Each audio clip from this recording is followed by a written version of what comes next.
401k balance. Do you have enough? How do you measure up with your peers? Man, do we have answers for you today. It's Brian Preston, the money guy. Nailed it. I thought you did awesome. So today's show we're going to be talking about... It's almost like I'm a professional broadcaster. It's like you've been doing this for a while.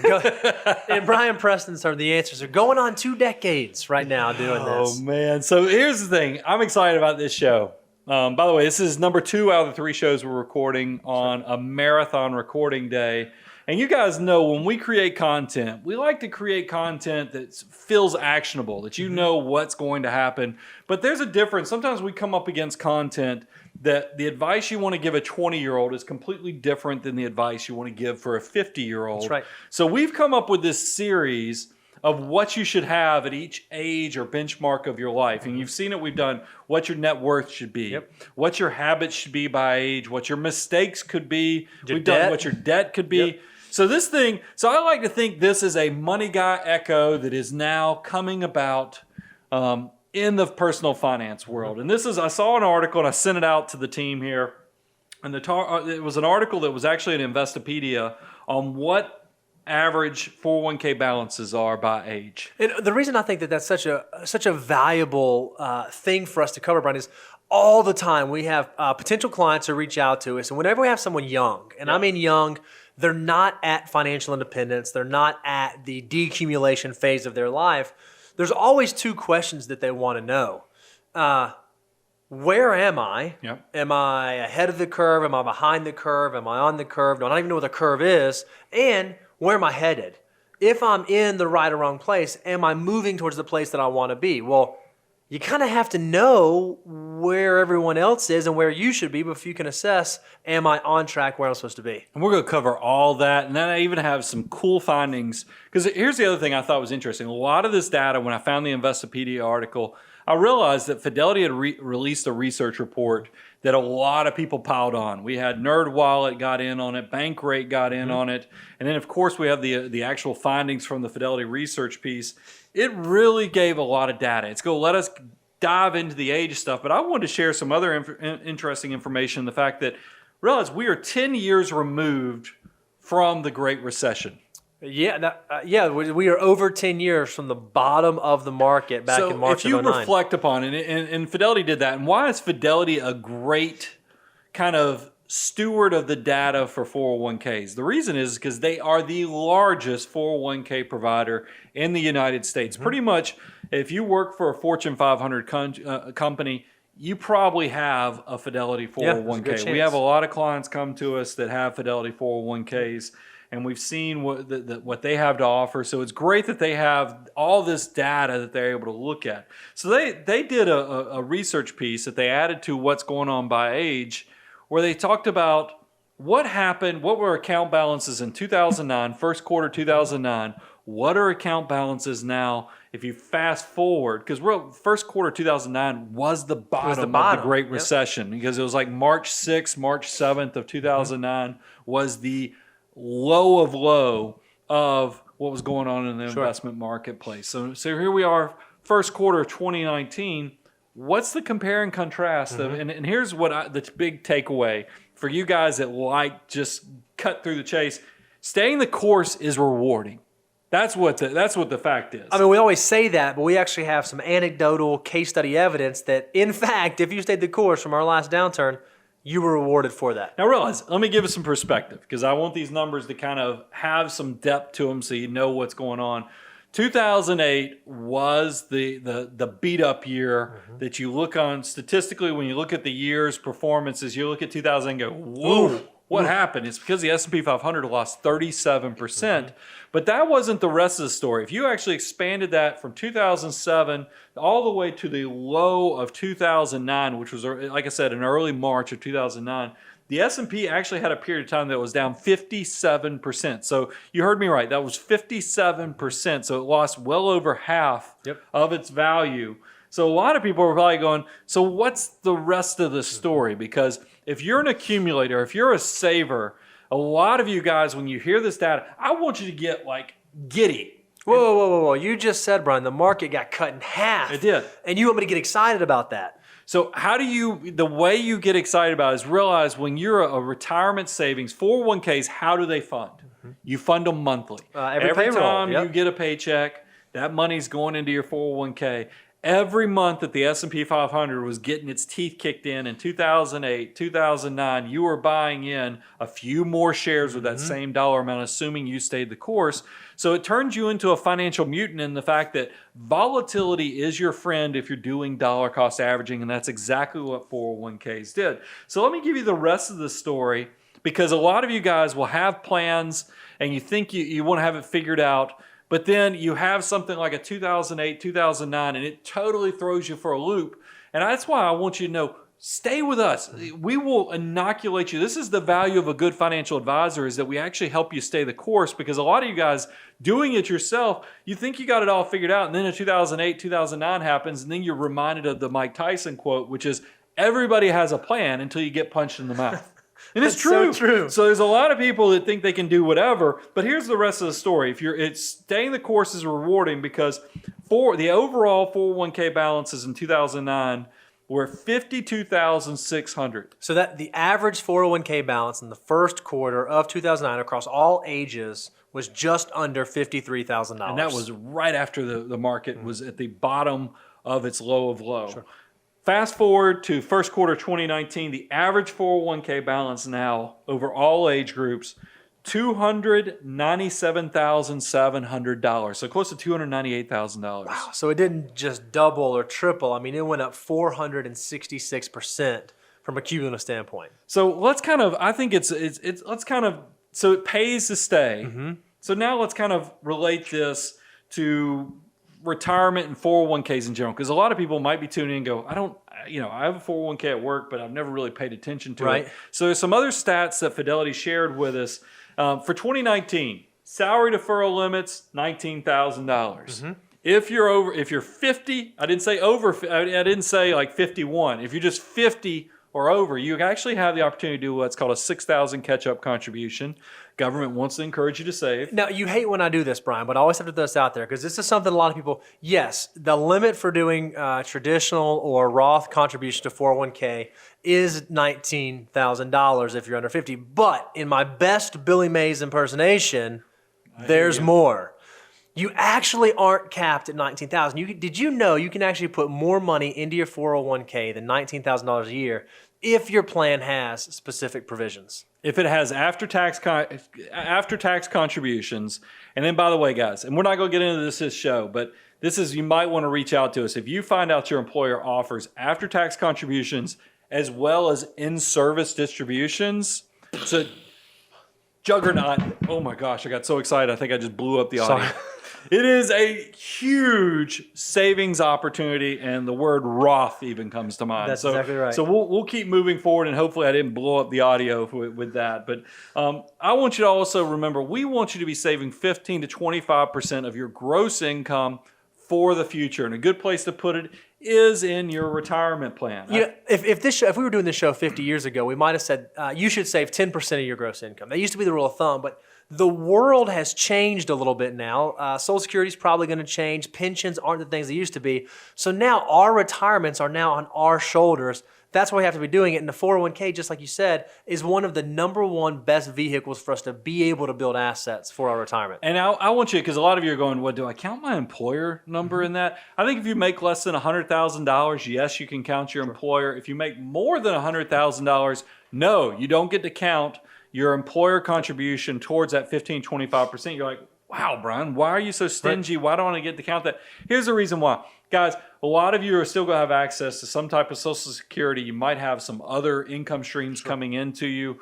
So I'm not worried. If somebody tells me they just need to retire with $50,000 a year, I mean, Social Security's going to probably cover half of that. Big chunk of that, yep. So it doesn't put everything on you. Once you start needing cash flow in retirement that's $80,000, $100,000, $120,000, that's not coming from Social Security. That's coming from you. So you need to kind of bone up and know that it's going to be a conservative number. The responsibility falls on you, so you need to save as much as possible. Yep. I did think it was interesting. The data from Fidelity was 91% of employees who are auto-enrolled don't opt out. This is a big win for employment retirement, the opportunities at your retirement plan at your employer. Yeah, there was a whole study done, and I can't remember if it was in Denmark or Talking Norway about or organ somewhere. donors? The organ donors, Yeah. the whole organ donor study. It's amazing how powerful this whole opt-out principle is. So if you are a small business owner, or if you're someone in HR who has control over how 401ks at your company are structured, automatic enrollment is great. Because sometimes if people need that little nudge and they're not going to help themselves, man, it's pretty awesome if you can nudge them in that right direction, because maybe, just maybe, an auto enrollment might be the thing that gets them addicted to saving for the future. Well, I look forward 30 to 40 years in the future. I would love to know if there's a whole group of 20 and 30-year-olds that start their first job, get into these auto enrollment plans, and now they're automatic millionaires. That's crazy. Not because they're brilliant, but just because some employer had this feature set up on their 401k. Also, here's a great thing. All-time highs on both these numbers. So this is something to celebrate, and then we're going to jump into averages by age. All-time highs to celebrate was the average employer contribution rate is 4.7%. That's an all-time high for 401k plans. So, okay, you guys may not know this. When you design a 401k plan, a lot of people do what's called a safe harbor plan. And I won't go into like the details of that, but essentially it allows the employer to either do 3% or 4%, depending on the structure, and it gets them out of a lot of testing and stuff. What I think is so awesome is that this is actually even higher than the required minimum. Yep. So a lot of employers out there are generous and want to see you succeed when it comes to building assets. So if I had a drum roll or a hype button that we could play the horn on, is that here's the other big number. If you add that 4.7%, do you know what the average is if you combine both the employer and the employee's contribution? It's 13.5%. So that means the average employee is putting in 8.8% into the retirement plan. Remember I said the goal is 15 to 25? I know I should probably be scolding you guys because we didn't hit 15, but all-time high basis, this is the average American, not money guy family members. That's something to kind of celebrate. That's pretty cool, pretty awesome If stuff. you would have asked me to guess, if the average employer rate is 4.7, you know what I would have guessed the average employee rate is? 6. 4.7. I would think they just get the match and don't do anything else. That is stinking awesome. So that's exciting. So there is a trend for increasing the savings. So let's kind of, I want to move forward and let's talk about number 3. What is the average balance by age? And let's break this out by 20-year-olds, 30-year-olds, 40-year-olds, 50-year-olds. What should you be doing in your 401k? So first, let's pick on the 20-year-olds. This is the thing. I put this in boldface.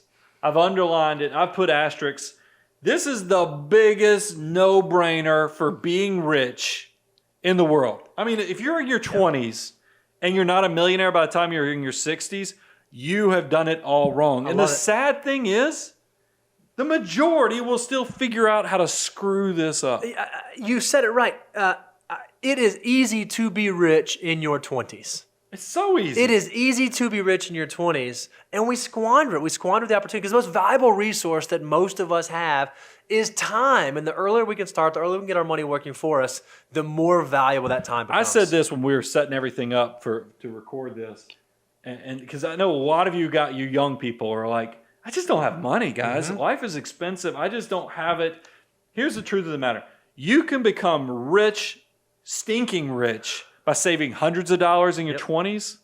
You're going to find when you're in your 40s, you can save thousands of dollars and still not be wealthy. That's right. So guys, make it happen while you're in your 20s. Because it really is a vision of heartbreak. Because what do you think? Here's a stat that I thought was really surprising. And I hit Matt up. You guys when we run the Q&A on the live shows, Matt's the guy who's, gets the tumblers out. King of the tumblers, I pulled Matt in. I said, Matt, now he had the answer. He's smarter than me. I said, what do you think the biggest group that's taking distributions from 401ks is, according to Fidelity's research? Well, I would have thought it'd been people close to retirement who just want to use it to retire Older early. people. Yeah, older people that are taking money out. You know what the biggest group of people that are taking distributions from their 401k? It's 20-year-olds. It's people 20s, and they're 20 to 29-year-olds. They're the biggest group. That is the biggest vision for a heartbreak to me. And the number is 41 to 42% of 20 to 29-year-olds are cashing out their 401k. So I totally know what's going on. When I see that stat, is you're probably having some type of career change with your job when you're in your 20s. And instead of rolling that money into an IRA, leaving it at your current employer, if it's like at a Fidelity or something like that, or even rolling it into a brand new employer, a lot of you guys are going, you know what? I'll just take the money. Yeah. Take the money and run. First time I'm able to get to it, I'm going to go ahead and grab it and go. You know why it's a disaster? Because not only do you pay income taxes on that money, you pay early withdrawal penalties. That's right. And you're robbing your future self of all that compound interest. You can't get rich if you don't have an army of dollar bills that's out there working for you guys. That's right. And I'm telling you, 95% of your future self's retirement account could be the capital compounding interest. I mean, it's really the capital gains. Yeah, it is. It's That's not exactly right. you. You only have to you have to put the seed in the ground. Nobody's asking you to make the apples. You just got to put the seed in the ground, and the money will do the rest of it. I love it. So it's a vision for heartbreak. And that leads me to kind of explain the 88 times over. Because I've done this before. It's a broken record, but I think it's important. 88 times over explained is that 20-year-olds, this is the stuff that got me into this profession. I want you to realize when you're 20 years old, if you just get the performance of the market, the S&P 500, I'm not trying to get anything crazy here. We're not leveraging it. We're not putting in private investments. We're buying the S&P 500, which are the 500 largest companies of the United States. You recognize all these companies. If you did that and let your money just grow, $1 has the potential to turn into $88 by the time you're 65 years of age. That's right. You put in $1, $87 of capital gains, and then it's going to, and income, dividends. We can have some dividends in there. It's going to turn into $88. Right. That's incredible. All you had to do was let that money grow for 45 years and earn what the S&P 500 would earn, which is around 10% a year. Yep. So think about it. That's pretty incredible. So let's put that in real terms of what that means for you. If you're a person who's 20 years old, let's just say you can start saving $200 a month. That seems reasonable, right? Yeah. So that's what's that? $50 a month. You could, $50 a week. Come on, $50 a week, and you could do it. So $200 a month, growing with the market at 10%. By the time you retire, it's going to be worth close to $2.1 million. So you're not just a millionaire. You're a millionaire 2 times over. This didn't have you having any additional pay raises, no bonuses, no better saving, no catch-ups, no lottery winnings, nothing. Just simply $200 a month from now until you get to 65. Power of 88 times over. So what you're getting so excited about this, you're saying, what if I could do $500 a month? $500 a month turns into $5.2 million. It starts getting kind of hard to screw up financial independence when you got $5 million. Everybody who's in their 20s ought to be rich. Yep. So a lot of you are like, I'm not 20. I didn't even get out of college when I was 20. Okay, 25-year-olds. If you save $200 a month when you're 25, you'll have 1.2, close to $1.3 million by the time you reach 65. Still a millionaire. If you put $500 a month, you're going to have 3.1, close to 3 points, $3,162,000 by the time you retire. Guys, millionaire. That's a pretty good retirement. Unbelievable. From doing $500 a month, and you started when you're 25 years old. And here's the other thing I think is awesome that Fidelity shared. 68.9% of employers now offer Roth as an option. Yeah, but Brian, that's no good because I'm a young person and I'm doing pretty well and I have a pretty high income, so I can't do the Roth, so that doesn't apply to me. Now, young people, guys, tax-free growth. Think about that 88 times growth with tax-free growth, meaning you put $1 in, turns into 88. You never pay tax on that $87. Sure. That is going to be powerful stuff. So young people in your 20s, I think Roth is your friend. Even if you make high incomes. There we go. There's some opportunity for you. You know, there's all kind of Roth conversion strategies. There's other things. But even if you have the Roth 401k option, your income doesn't matter. What your income is. That's right. You can do it. You can do both a Roth IRA. You can do a Roth 401k. Roth is your best friend. Take advantage of it because it's tax-free growth. You never pay tax when you pull it out. So let's talk about what the numbers are. And I like this because this is your spot check. This is going to tell you where am I where I need to be. So Bo, go ahead and give it to them. Yeah, so according to the Fidelity research, by the time you're 30, you should have half of your annual salary saved. So if you make $100,000 a year at 30 years old, you should have $50,000 saved for retirement. If you make $50,000 at 30 years old, you should have $25,000 saved for retirement. According to Bankrate from... Now, these are just averages. This isn't what you should have. This is just what the average is. So we know that it should be half the salary. According to Bankrate, from ages 20 to 29, you should have about 12,000... you should have. The average 20 to 29-year-old has $11,800 saved. I hope you have more than that. What about NerdWallet? They had an article on this as well. NerdWallet said that the average was $11,600. The median was actually right around $4,000. And then according to Investopedia, based on their Trans-American Center for Retirement Studies, those in their 20s had average savings of approximately $31,000. Now, here's a tidbit. I have to make sure I put this about the Investopedia article. I think they included not only 401ks, but also IRAs. So that's just what they said your retirement savings would be in your 20s was right around $31,000. So that's the only trend I need to make sure I clarify. But the biggest thing is it sounds like the averages are right around $12,000 according to NerdWallet and Bankrate. The thing that concerns me is I know people are making a lot more money than $23,000, $24,000 a year. So that means right there, my 20-year-olds are falling behind. You're an automatic millionaire if you'll just let your money do the work. So jump to it. Let's go ahead and talk to our 30-year-olds. Guys, 30-year-olds, still a lot of opportunity. You don't have to choke up on that bat too much because there's still a lot of long balls in that bat if you would just swing it. So let's talk about this.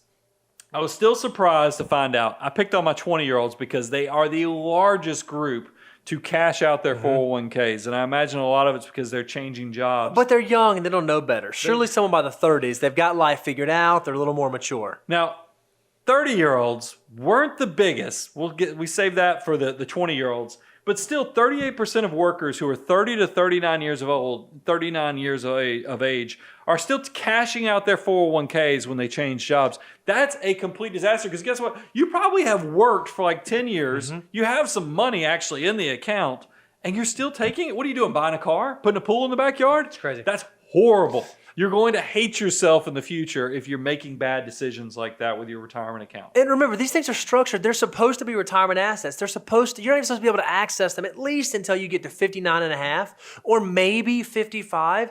You're not even halfway there. You are taking your runners out of the race way too soon. Let me give you one more disappointing stat that came from this Fidelity research, and then we can turn the glass to being half full, the optimistic side of things. The other leaking thing that's going on in retirement plans is that 19.9% of 401k participants have outstanding loans, meaning they're borrowing against themselves. And that might feel better that you're instead of borrowing from a bank, you're borrowing from your own retirement account. But guess what? While you're borrowing that money, you're not getting all that compounding growth of your money working for you. So I think that's a bad sign. Now, the good news, if I could find a little glimmer of happiness and hope from this data point, is that we're actually down from a peak of 22.4% of 401ks were being borrowed from in 2013. So we're a little under 20%. That's still too much for me, though. So, and here's the common reasons for taking loans. And a lot of these are a big can of nope. Here we go. 31% pay down a high interest credit card debt. Remember, this is a repeat from Brian. Credit card debt does not exist. Credit card debt does not exist. If you were running a credit card balance, you're doing it all wrong. Credit cards are paid off monthly. If you can't pay them off monthly, cold turkey. You don't get to have them. I love it. Is that what you were going to say? No, I was going to say the exact same thing. I like that you're paying off high interest debt, but you shouldn't have high interest debt. It's bad. People who are successful in money don't struggle with paying off credit cards. So get yourself out of that bad habit. 24% of are using that money for or taking loans for home improvements or repairs. No, okay, so repairs, maybe I could get that because sometimes life happens. But home improvements, if you have to go borrow from your future financially independent self to improve your house, you really should think about, is this an improvement that really needs to be made, or might I need to save for this and do it later? Well, if you think that a home improvement's bad, how about 21% just to buy a home or refinance a mortgage? Ooh, yeah, also not ideal. And then 19% just to pay outstanding bills. You know what? I just needed to pay bills. Yeah, that's not ideal. That's probably a surefire sign you're living outside your means. And one of the 3 pillars of being financially independent is living on less than you make living inside your means. So let's talk about what you're shorting yourself. Let's talk about what your opportunity is for your army of dollar bills and what they could be doing for you if you actually let them work for you. Now, remember, for my 20-year-olds, I said, what happens? What do you have if you save $200 a month? Guess what? You don't get to do that in your 30s. You're past that point. We got to put a little bit more money to work to get the same reaction. So we're going to start with $500 a month. If you're 30 years of age and you work until you're 65, now you don't get to make exactly what the stock market does because that's what 20-year-olds get to do. They get to do the S&P 500 and probably compound around 10%. My 30-year-olds, you're at 9% because you got to start got to eke in a little more That's right. diversification because you're getting a little bit older. So a 30-year-old that's saving until they're 65, earning around 9% a year, $500 is going to turn to close to $1.5 million. It's $1,471,000, but they'll just save $500 a month. And again, this assumes no pay raises, no increases in income, no increases in bonus, no additional saving. That to me seems so incredibly doable. Because if you think about $500 a month, that is only $6,000 a year. And if you take $6,000 a year and you divide that by, what, 20%? That's somebody who makes $30,000 a year. Yeah. That seems very doable. Somebody who's doing $30,000 a year that can save 20% at 30 years old, you're on your way to having $1.5 million. So let's kick it up a notch. $750 a month, if you're saving that for your future self, is going to turn into $2.2 million. Incredible. By the time you're 65. So you're a millionaire multiple times at that point. So let's talk about a 35-year-old, because some of you guys are like, 30? I'm still having a good time at 30. I haven't started kickball saving. on Thursday nights. So 35-year-olds that save $500 a month, still earning the same 9% rate of return. They just now only have 30 years for their money to work. It turns into $915,000. So here's what you just saw. It gets a little bit harder to be a millionaire. Yeah. It gets a little bit harder if you're waiting until 35. Not an automatic millionaire anymore. So if you kick it up a notch to $750 a month, you are back to being a millionaire. It's $1,373,000. So a lot of you in your 30s, you're saying, okay, you are starting to make some good money. You're saying, am I Roth? Am I traditional? What do I do here? Because remember, Roth, you don't get a current year tax deduction. It doesn't lower your taxable income, but it does grow completely tax-free. Sure. If you go traditional on your 401k, you get a current year tax deduction, but when you pull that money out at 66, 67, forever, you're going to pay ordinary income tax rates on it. So you're trying to figure out. So here's my advice to you. Now realize this is kind of fluid. This is just an opinion. You need to talk to your own financial advisor. We don't know your specific age, risk profiles, your goals. So this is not a recommendation. It's just something to ponder and think about. I think if you look at that 24% tax bracket with the federal government, that's a good kind of line in the sand to start looking at. If you're trying to figure out where that is, it starts with married filing jointly. That's around $168,000. For single people, it's around $84,000. Okay.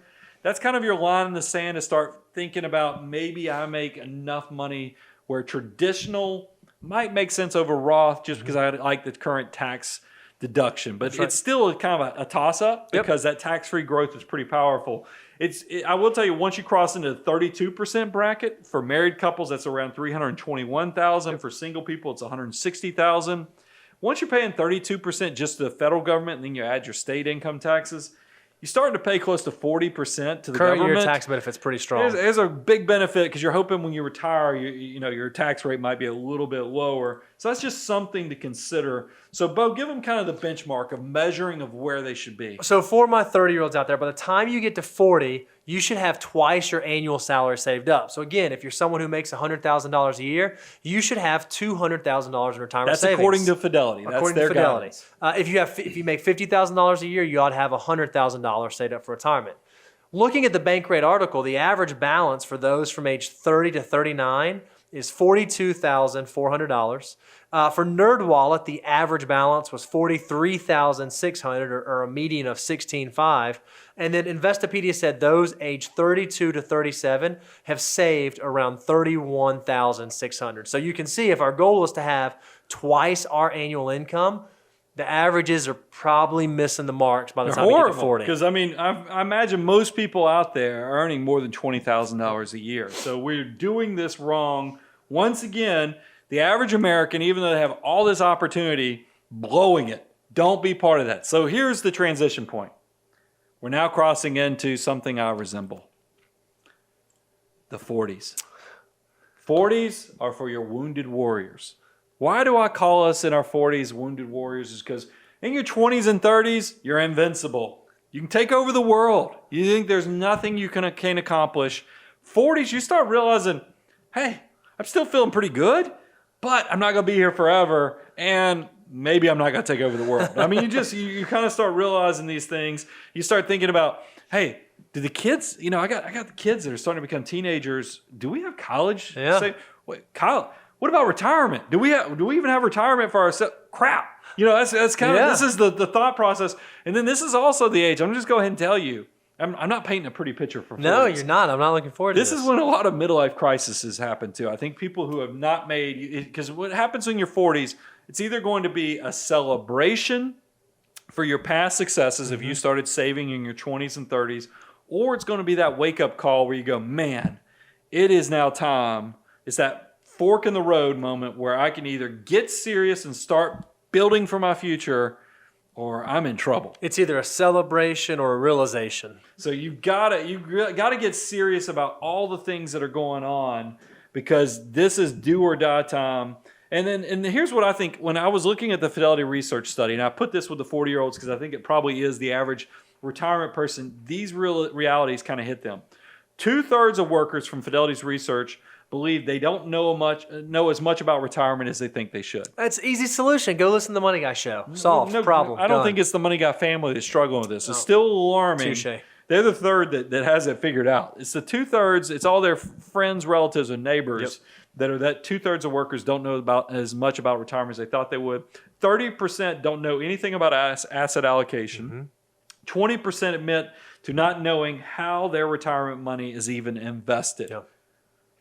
Target retirement There's fund some for those easy people. solutions to that. Easy solutions these I mean, days. because that accidentally falling into target retirement funds would be much better than just not throwing knowing your what's hands going up because you on. don't know what to do. Yeah. So let's talk about investment opportunity. Once again, I'm kicking this up. You know, if you're listening, if you're listening to the highlight show, I'd encourage you to go look at the 20s and 30-year-olds. Those of you that listen to the long show, remember with 20-year-olds, I started with what is $200 invested a month and it turns you into a multi-millionaire. By the time you're in your 40s, even if you're a 40-year-old investing and working until you're 65 years of age, so that's 25 years of your money working for you, and I dropped down the rate of return again. Now you're only making 8% because you are getting a little older, so you got to add a little more diversification. It's going to cut the edge off of that return a little bit.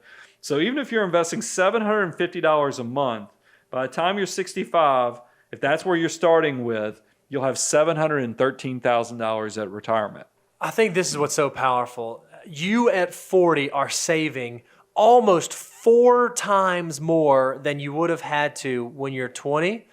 And the portfolio that you have in retirement is It's a not third even, it's not as even big. a half. It's right. a third of it. It's truly amazing. So we got to kick it up a notch to get over millionaire status. So if we did $1,200 a month, that's right. You're investing you're investing 4 figures a month to get to your retirement. If you're doing $1,200 a month, it's $1.1 million by the time you retire. It's actually $1,141,000 by the time you're 65. So here's the good news. It's still attainable. That's still doable. It's still possible. You have not reached the point. So even if you are one of those people, instead of having the celebration, you're having the realization. Be excited that you still do have time on your side, that you can do something meaningful in terms of building. And look, I know we get comments because people are like, why do you talk about the 20 and 30-year-olds? You make me feel so bad listening to this as a 40-year-old who didn't start early. Guys, if you didn't start in your 20s, that was the best time. But the second best time is tomorrow. That's right. Get going, because if you think it's bad now, wait until you see how much the numbers would have grown 10 years from now, 15 years from now. And remember, here's the other thing. When you retire in your 60s, it's not like we all pass away within 5 years. That's right. Now. You're going to probably live to be in your 90s, if not even into your hundreds, becoming 105, 110 years old. So you're going to need that money to last for 30, 40 years. You're going to still probably have chances for this compounding interest thing to help you out as well. So don't let that point miss you. 45-year-old that's investing $750 for the next 20 years until they're 65 at 8% is going to have $442,000 at retirement. Now you're not even halfway to millionaire status. $1,200 a month gets you to $707,000. See, that's what's crazy. Just 5 years from age 40 to 45, just 5 years, you would save, almost $500 more a month, and you still don't even get to the same place you would have been if you would have just started it. So there's a lot of you who are 45 and go, okay, well, tell me the number then. If I haven't started, what do I got to do to be a millionaire? Because that's kind of the number we all have psychologically in our head. I want to have that whole 7-figure portfolio. Here's the number. It's $1,700 a month. You've got to save $1,700 a month if you waited until you're 45 years old to start saving on a monthly basis. So you really want to focus your efforts on getting that money to work as fast as possible. If you didn't do it in your 20s, like I said already, get it to work tomorrow because you still have lots of opportunity for it to grow. So, Bo, give them the benchmarks. Yeah, so we said that by the time you got to 40, you should have double your annual salary. According to the Fidelity research, by the time you're 50, you should have 4 times your annual salary saved up. So if you're someone who makes $100,000 a year, you should have $400,000 in retirement assets. Well, the bank rate piece let us know that the average retirement balance for those from 40 to 49 is just over $100,000, at $103,000. So that would be appropriate for folks who only made $25,000 a year. According to NerdWallet, the average is right at $106,000. And then Investopedia said that those from ages 38 to 43, the average account balance or retirement savings balance was about $68,000. And those 44 to 48, it was right about $81,000. So you can see we got a big disconnect still. Big disconnect. So your friends, I know you guys with the Money Guy family, you're not making this mistake. A lot of people really dropping the ball on their retirement savings. Let's transition to the 50-year-olds. Guys, when you're in your 50s, you're either a wise field general or a cautionary tale. I want you to be the wise field general because remember, every dollar in your army of dollar bills should have a purpose. Right. You do not want to be the relative that people point to and go, man, oh, Uncle Earl, he had all the opportunity in the world, but he just squandered it. Yep. He sure did have a nice car when he was 30, though. Do y'all remember he had that convertible when he was 30? Yep. That thing was beautiful, but man, he's broke. Yep. There are things you can do to not get yourself in that situation. More of your success will be determined by your past discipline and making the right decisions, because you do not want to wait until you're 50 years old to wake up and go, what has happened? Because there's no more free lunches at this point. It is all on you. This is your time. You still have an opportunity. You have 15 years to get to 65. So how can you put it on your shoulders and pull yourself out of this bad situation? And maybe you're someone sitting there, maybe you have done the right things. You have been making the right decisions. You do have a portfolio starting to do something pretty exciting. 50 is that kind of range where you have to start really thinking about how you are being that field general to your army of dollar bills, because now you're getting to the point you don't have the time to recover from a screw up if you make a misstep. Yeah, so time horizon is becoming more and more important, especially if you're somebody who thinks you want to come out of the workforce at maybe 60, not 65. So pay attention, because there's a lot of research. Fidelity's research shows that baby boomers, this is their quote from the research article, baby boomers are the most likely generation to be too aggressively invested, potentially putting them at risk so close to retirement. I think about you've run in races before, Brian, right? If you've ever been in a race, and you actually get out in the front and you start leading. I'm probably the guy you're about to describe. Are you talking about the sprinter, the guy who takes off for the 5K and is at the front of the pack for all of 150 yards? That guy's the wrong guy. And also the guy who's out in the lead and it's his race to lose, and he starts showboating. Yeah. He starts doing something he has no business doing, and he trips over his face, and he trips over his feet and falls on his face. There was no need when he was that close to the finish line to not just finish the drill. Well, that's what we've seen. I've actually, unfortunately, do this long enough, you start seeing, not clients of ours, but we've just seen people where successful parents had conquered the financial game. Juniors decided they wanted to start a business venture or a real estate venture, got pops and mom involved in it, and they lost it all. Yep. There is a thing called risk capacity. Pay attention to what's going on in your portfolio, especially as you're gliding that airplane into a nice landing to have the financial independence that you're hoping for. So definitely, and pay attention to catch-ups. Realize once you hit that magical age of 50, I'm not that far from it now, you will get what's called catch-up contributions, both in your IRAs as well as in your 401ks and 403bs. For your 401ks, it's $6,000. So if you add that to your 19, you can actually fund $25,000 into your salary deferrals. Pretty powerful stuff. Take advantage of it. The government recognizes this is the age where you're probably waking up to being very serious about your future. So they want to give you some additional jet fuel to get you across the finish line. Yep. So let's talk about investing for 50-year-olds. Now this is assuming a 50-year-old that has done no saving before. They just woke up today and go, oh my goodness, I got to start saving. Now, once again, they don't get to make what the 20-year-olds are making, because once you're in your 50s, you got to add a little more asset allocation, a little diversification. You got to cut the edge off of the volatility because you just don't have as much time to recover. So you might only be making 7% annualized per year. And so for the next 15 years, so you got from 50 to 65. So a 50-year-old that's saving $1,200 a month is going to have $380,000 by retirement. You know what though? Okay. Maybe with the $380,000 plus Social Security, maybe you have a pension. There, you still have something going on there. Yeah. And frankly, we've seen clients who have portfolios that size that are in a wonderful position because their living expenses fit into that box and that works. So, but more likely, you're at some of your peak earning years, so you might be able to save $2,500 a month. I know that is a ton of money for my 20-year-olds, but a person who's 50, who's really serious, you are thinking about the scarcity of how fearful you are, so you're cutting left and right. Yep. If you were saving $2,500 a month for the next 15 years, you would have $792,000. Getting close to that $1 million mark. If you want to know what you would have to do for $1 million, because I know that's still that magical number, you'd have to save $3,155 a month. Wow. 55-year-old, maybe, if you got 10 years to save, you're really panicking, still making 7% a year. If you did $1,200 a month, it's going to be worth $208,000 at retirement. If you put $2,500 a month in, it'd be worth $433,000. If you did that, remember I told you for 50-year-olds to get to millionaire status, you had to do $3,155. Right.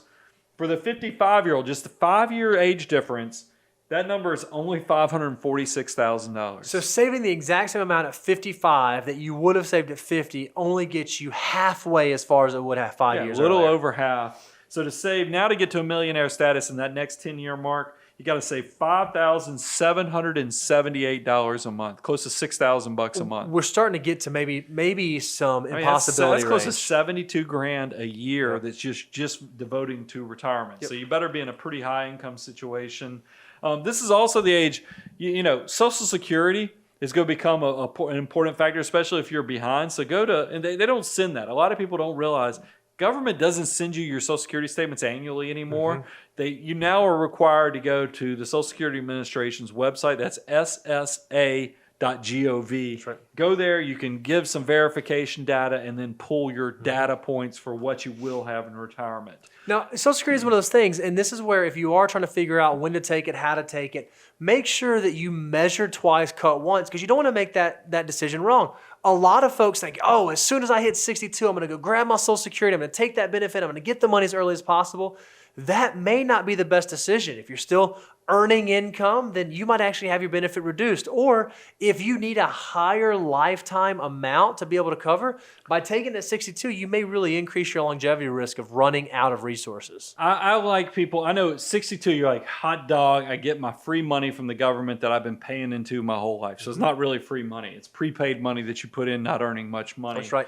But the truth of the matter is, if you will defer it till at least full retirement age, and then maybe even consider, because once you hit full retirement age, if you just wait until 70, the government actually puts a compounding rate of 8% a year. You heard me say that for 50-year-olds, you're probably not going to get much better than 7. I can tell you 60-year-olds shouldn't be getting 8%. That's right. So the fact that the government compounds from full retirement age to 70 at 8% a year, strong. It's something you ought to look at, because if anything, it gives you longevity insurance protection that you might not outlive your money if you can push up that monthly payment that the government's going to pay you. So, Bo, kind of walk us through, what does the Fidelity research, what does the Bank Rate, the Nerd Wallet, and the Investopedia research say for averages as well as how much you should have in your 50s? So according to the Fidelity research, by the time you reach 60 years old, you should have 6 times your salary. Okay. This is where it gets a little unique though, because really by the time you get there and you start to see retirement and financial independence on the horizon,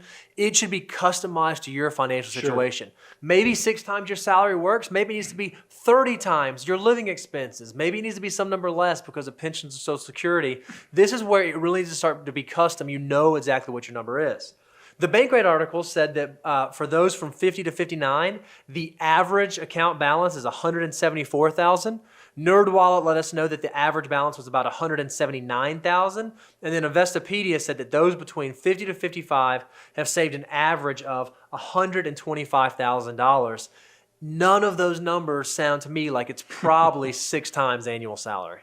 So a lot of people, because once again, America is bad about saving for the future, and that's just something we've known. So I would like to give some quick guidance on what some success indicators are for you, because you're probably trying to figure out, if you haven't hired a financial advisor, you're a do-it-yourselfer, what are some success indicators you can look at your retirement pot of money to know what does this mean for you? So the first one, we've heard this talked about. I want to give a little color to it. A withdrawal rate. Yep. A good one, good simple thing you could do is just a 4.5% withdrawal rate. It's a good spot check. So if you think about, now look, if you're a 30-year-old or 40-year-old that's listening to this, you don't just take your 4.5%. You'd have to take if you take what your money's worth now, grow it by what you think it's going to make from now until say 65 or 60, whatever your year of leaving is. So if you're 30 and you're retiring at 60, grow it for 30 years, multiply that number by 4.5%. That'll give you a spot check of what it could be worth. Now, it's not going to be adjusted for inflation, but at least gives you a good spot check. Now, if you're a 30-year-old and you're one of those fire folks who thinks you might retire in your 40s or 50s, 4.5 might not be your that's number. true. You Great might need to point. be 3.5% because you have some longevity The concerns. more decades that you're going to live on this money, the lower that withdrawal rate is. So, I mean, we have somebody we're talking to right now. If you're retiring in your 40s, that number probably needs to be around 3.5% because you're going to be living off this money. You don't want some downturn or unforeseen thing coming your way and derailing that, because once you take yourself out of the workforce, it's kind of a scary thing. So pay attention to those withdrawal rates. And just because you have a withdrawal rate doesn't mean that when the market's getting its teeth kicked in that you're still hitting the accelerator. I'm hoping that human nature kicks in, that you kind of trim a little bit off, take your foot off the accelerator in those bad years. So you can take your total portfolio and you can multiply the withdrawal rate. That's one way to figure out your retirement income. Another great way to think about how much you need is what we call a living expense multiple. Yeah. Now, here's the thing. When you do this, we want you to take your living expenses, multiply them by 25, and that's a good kind of baseline. Now, realize, once again, this is assuming you're retiring at like a normal retirement age in your 60s, but reduce that, because a lot of you are going to have a little shock and awe. You're going to multiply that number of living expense by 25 and be like, holy cow, I'm nowhere near that. Remember, you can reduce that living expense number by what do you go bring in from Social Security? What do you go bring in from your pensions?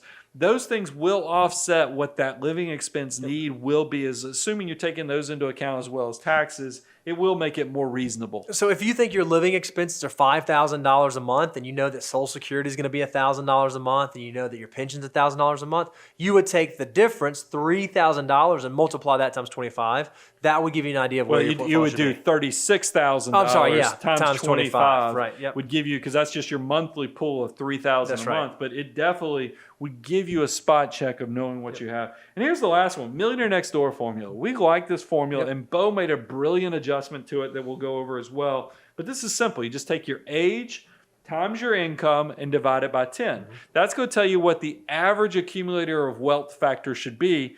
To be super successful, we want you to be a prodigious accumulator of wealth. So that's actually going to be 2 times that number. That's right. Now, all of you, because most people hit millionaire status when they're in their 50s. So a lot of you go look at that formula and go, this ain't for me, because I've got student loan debt and other things. We made a tweak to the formula because we know this formula really is not that good for 20 and 30-year-olds, but we made an adjustment. What's that, Bo? Yeah, so if you're someone who's under 40 years of age, what you would do is you would take your age times your income divided by the number of years until you get to 40 plus 10. Yeah. So again, that's your age times your income divided by 10 plus the number of years until you get 40. So if you're someone who's 31 years old, you would take your 31 years old, multiply it times your income, and divide by 19. 10 plus 9 years till 40. So that one adjustment will help you, and you can see it's beautiful because as you get closer to 40, that goes back to the Millionaire Next Door formula, but it gives you the age and the time to let your assets start growing for you. So guys, hopefully you can see spot checking and looking at and comparing yourself to see where you are. I would, instead of paying attention to where my peers are and what those averages, account balances, those things should make you feel better about yourself because you're looking at it and going, man, people are way behind. What you need to be doing is taking those success indicators and making sure that you're going to have the retirement that you planned for. If you're one of those people, you have made great decisions and you're at the celebration point, we want you to consider taking this abundance cycle to the next level. Consider talking to, if you get to assets that you need to have somebody look over your shoulder, make sure you're doing things right. We'd love for you to talk to the family at Abound Wealth and the Money Guy. So reach out to us. It's moneyguy.com. You can go to the Contact Us page, aboundwealth.com. We have a Contact Us page. And then don't forget, guys, we have a subscriber count up here with YouTube. We want you to sign up by subscribing to our channel. Also, sign up for the notifications. Click that bell to let us know you're happy. And then don't forget to go to moneyguy.com. Give us your email address and zip code so we can get deliverables out to you, as well as let you know when we're going to be in your neck of the woods. Because hopefully we're going to take this on the road in the next 18 months or so. Anything else I left off? No, I think you nailed it. This is awesome, and you guys, we just so value you allowing us to come here and share this information with. If you have something you want us to talk about, or something you want to tell us about, or something you want to get our take on, go out to the website moneyguy.com. You can ask us a question right there. That's where we get these topics from. And by the way, we do a live stream every other Tuesday, and you're going to notice a lot of those Q&As are going to start showing up on YouTube as well. So get your questions in there. Come join us. It's a lot of fun. You also get to see behind the scenes and see what complete goofballs we are. So I'm your host, Brian Preston, Mr. Bo Hansen. We'll be back soon.